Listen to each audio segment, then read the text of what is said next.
I want to talk to you about a car movie which recently come out. Now, I'm not really one for following F1 and those sort of sports. So, I went to see Le Mans 66 because my dad wanted to go and see it, and I just fancied going out to see a film. And I've got to say that I was really pleasantly surprised. Le Mans 66 is easily one of my favourite movies of the year. It is absolutely fantastic.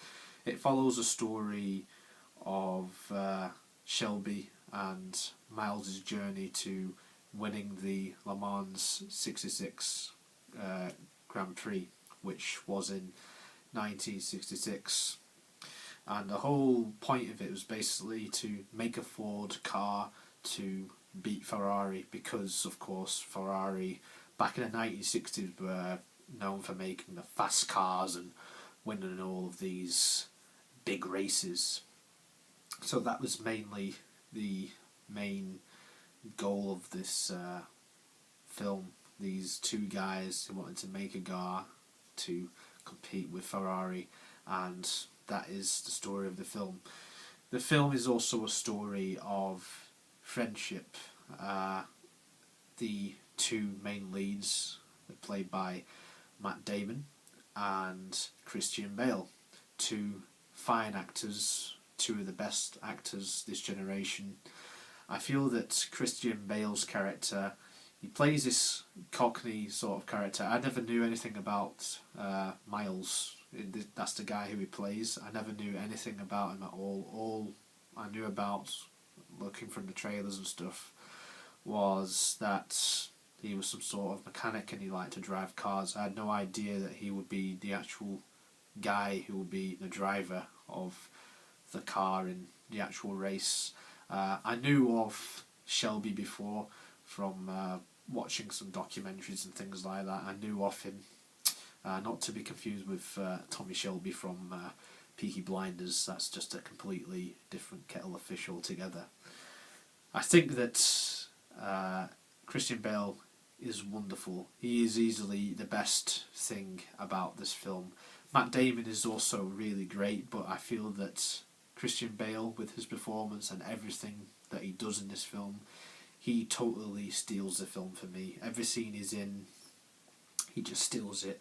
Every time you see him in the film these days, he seems to be like completely different every time you see him. Earlier this year we had the release of Vice, where he plays the Vice President of George W. Bush, Dick Cheney, and in that he's completely different. He put on loads of weight for that role, whereas in this film, Le Mans 66, he's lost loads of weight.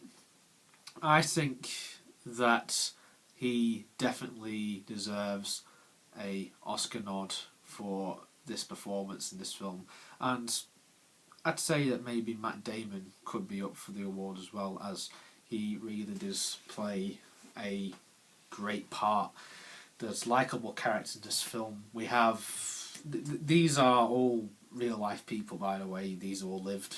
You kind of knew that already, probably. It's based on a true story. Most of the time, films that are based on true stories are mostly good. I'd say about 90% of the time they're really good. You get the odd ones here and there which are inaccurate and, well, complete utter nonsense. But this really is great, and I went out of this feeling really good. I think it's actually a good film. It took me completely by surprise because I had low expectations. I only went in to see the film because my dad wanted to see it. And to be honest, I came out probably liking the film more than what he did. It's a great film. It's a real feel-good film. Definitely one to watch if you've got a spare 2 hours or so. Definitely one to watch. And even if you're not a big fan of the F1 racing, I mean, I'm still not an F1 fan or anything like that by any means, but ignoring all of that, there's other things in this film to look at which some things are quite amusing. There are quite a few amusing moments in this film, I will say that. The direction is really good. The race scene is like edge of your seat stuff. You're really rooting for Miles to win, and it's just a pleasure to watch.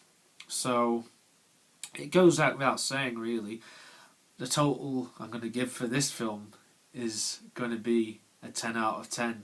Real pleasure to watch. I highly recommend that you go see it in your spare time if you've not got anything to do. So yeah, that is my review of Le Mans '66. Great movie, totally recommend it. Go out and see it.